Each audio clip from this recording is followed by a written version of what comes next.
pemirsa, bagaimana kabarnya hari ini? Semoga baik ya. Perkenalkan, nama saya Desa Elena Syifa. Hari ini saya akan menjelaskan mengenai liputan pengaruh jumlah penduduk terhadap penumpukan sampah dan kuantitas kendaraan. Tujuan pembuatan liputan ini untuk mengetahui dampak-dampak yang ditimbulkan dari sampah dan kendaraan yang berlebihan bagi lingkungan sekitar. Dan juga mengetahui apakah jumlah penduduk mempengaruhi peningkatan sampah dan kendaraan. Mungkin sudah diketahui bahwa penumpukan sampah merupakan masalah utama yang terjadi di lingkungan masyarakat dan umum. Banyak kendaraan bermotor juga yang dapat menimbulkan berbagai gangguan seperti polusi udara dan bisa menghambat arus lalu lintas. Namun, itu tidak hanya terjadi pada lingkungan atau jalanan umum, tetapi terjadi dalam komplek perumahan warga. Nah, kebetulan data ini diambil dari komplek perumahan BSD Sektor 1.1. Penduduk adalah warga yang tinggal atau menempati suatu wilayah tertentu. Jumlah penduduk berarti kuantitas atau angka penduduk yang menempati wilayah.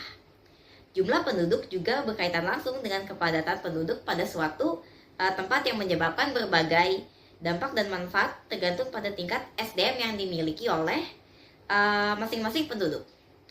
Warga yang berkualitas menghasilkan lingkungan yang berkualitas, asri, dan damai. Biasanya, masalah sosial antara warga jarang terjadi bila di dalam wilayah atau tempat atau kompleks sudah memiliki kesempatan yang baik demi kesejahteraan warganya dan memiliki tindakan yang konkret. Nah, menurut Undang-Undang Nomor 18 2008, sampah adalah sisa kegiatan sehari-hari manusia atau proses alam yang berbentuk padat atau semi padat berupa zat organik atau anorganik bersifat dapat terurai atau tidak dapat terurai yang dianggap sudah tidak berguna lagi dan dibuang ke lingkungan. Sampah umumnya dibagi menjadi dua jenis, yaitu sampah organik dan sampah anorganik. Sampah organik adalah sampah yang berasal dari bahan alami seperti sisa makanan, sisa kulit buah, dan sayuran. Dan sampah ini mudah terurai. Sedangkan sampah anorganik merupakan sampah yang terbuat dari teknologi, mesin, atau pabrik. Atau juga bisa disebut sampah ini bahan ini sudah diolah dengan bahan-bahan yang non-alami. Dan sampah ini juga sulit terurai. Sampah yang banyak dapat menyebabkan penumpukan sampah. Banyak sekali kasus penumpukan sampah dan atau sampah yang tergeletak di pinggir jalan akibat pembuangan sampah sembarangan. Hal tersebut dapat menyebabkan banyak gangguan seperti bau tidak sedap dan serang penyakit. Nah, setelah itu adalah mengenai kendaraan bermotor.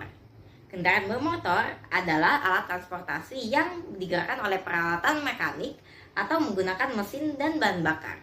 Kendaraan bermotor juga adalah salah satu pengganggu kenyamanan lingkungan. Asap dari mesin mengandung gas yang berbahaya ketika bercampur dengan udara sekitar. Nah, kaitan sampah dan kendaraan terhadap jumlah penduduk, pastinya setiap individu menghasilkan limbah sampah dari kegiatan sehari-harinya. Dan juga setiap individu memerlukan alat transportasi untuk berpindah tempat dengan cepat dan efektif. Otomatis, dengan bertambahnya jumlah penduduk, semakin banyak limbah sampah yang mereka hasilkan dan semakin banyak kendaraan yang diperlukan. Saya mewawancarai Pak RT di komplek perumahan saya untuk mendapatkan data-data bagi reportase ini. Berikut merupakan hasil wawancara antara saya dan Bapak Sugeng selaku Ketua RT di RT 8. Jadi Bapak. Alhamdulillah sehat. Saya izin memperkenalkan diri, nama saya Desa Elena Syifa.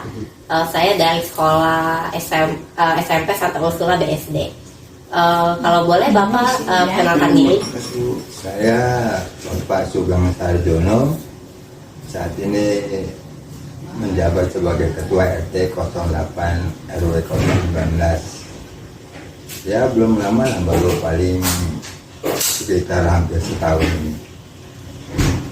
Hari ini saya akan mewawancarai Bapak mengenai topiknya pengaruh jumlah penduduk terhadap penumpukan sampah dan jumlah kendaraan. Bolehkah saya memulai wawancaranya? Silakan, monggo. Pertanyaan pertama, apakah Bapak sering melihat tumpukan sampah di sekitar perumahan ini? Selama saya jadi RT, sebenarnya alhamdulillah tidak ada. Karena untuk masalah sampah itu sudah dikelola oleh ada PT di kita, namanya CP Abu. Masing-masing rumah sudah membayar kepada PT Abu itu, dan kemungkinan setiap harinya itu ada truk sampah yang lewat untuk membawa sampah-sampah yang ada. Alhamdulillah di wilayah kita RT 8 bersih. Berapa banyak sampah yang dihasilkan oleh Bapak setiap harinya? Kira-kira saja. Kebetulan sedikit, paling 1 plastik lah sehari itu. Apakah sampah-sampah tersebut dikelola dengan baik oleh pengelola komplek perumahan ini? Oh, tidak ada. Yang tadi saya sebutkan tadi ada CP Abu, itu bergerak dalam bidang persampahan warga. Memang kita bayar per bulannya itu ya cukup murah, 50.000 untuk setiap rumah, dan itu diangkut kalau memang pas setiap hari atau kadang-kadang juga ada 2 hari sekali lah. Jadi sampah-sampah tidak ada yang berantakan di rumah. Apakah Bapak melihat adanya masalah akibat dari peningkatan jumlah sampah di komplek perumahan? Ya sebetulnya kalau memang ada ya pasti ada masalah. Itu sangat mengganggu, pertama untuk kesehatan. Tapi alhamdulillah saya bilang di lingkungan kita alhamdulillah bersih, tidak ada sampah. Bagaimana Bapak menilai kesadaran warga di komplek terhadap pengelolaan sampah?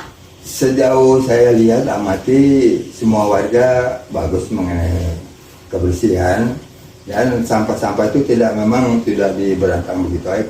Itu ditaruh plastik, ditaruh depan rumah, nanti pihak CP Abu membawa truk sampah itu akan mengambilnya. Jadi rapi, tidak ada berantakan.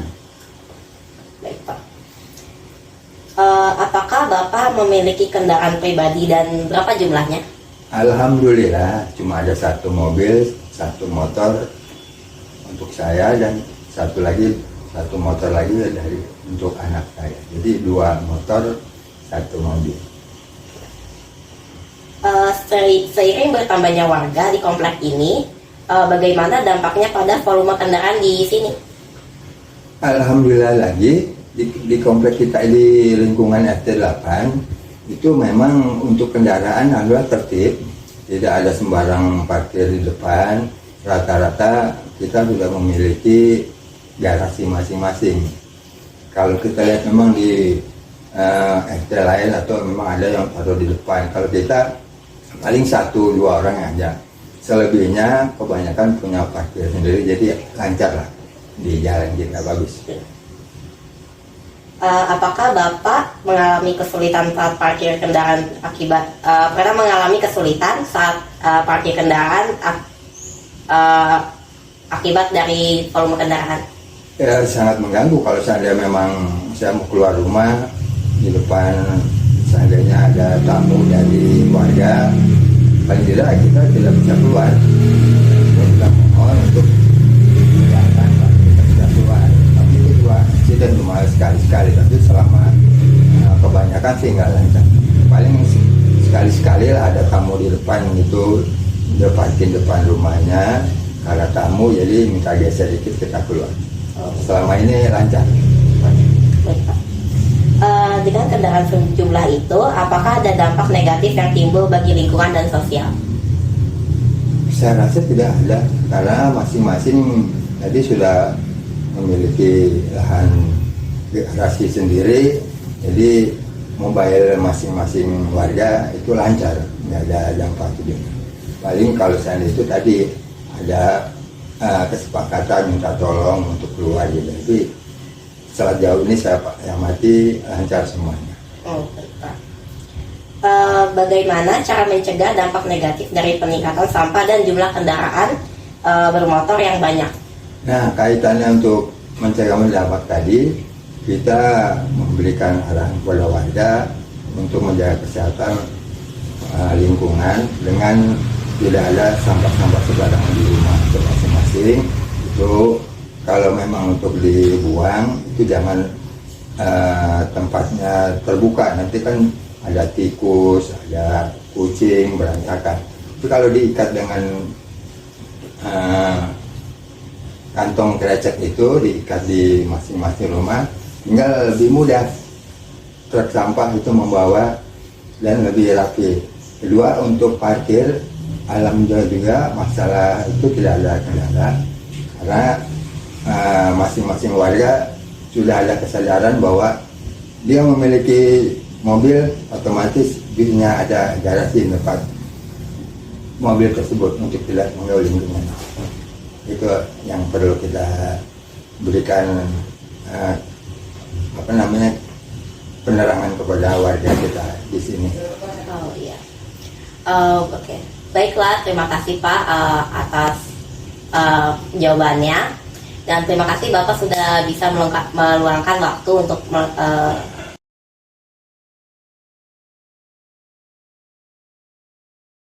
Namun, hal tersebut dapat diatasi dengan bantuan kerjasama semua warga komplek, tidak hanya satu orang.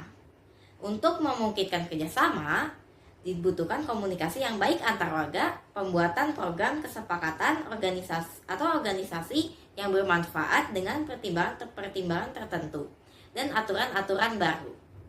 Hal ini perlu diperhatikan karena kalau suatu masalah terus-menerus berlangsung sampai ke depannya, warga akan menjadi tidak betah dan menimbulkan masalah sosial yang lain. Dan itulah mengapa pentingnya warga untuk menjaga kenyamanan lingkungan. Terima kasih untuk para pemirsa yang sudah menonton video ini hingga akhir. Semoga video ini bermanfaat bagi kita. Sampai jumpa lagi di video berikutnya.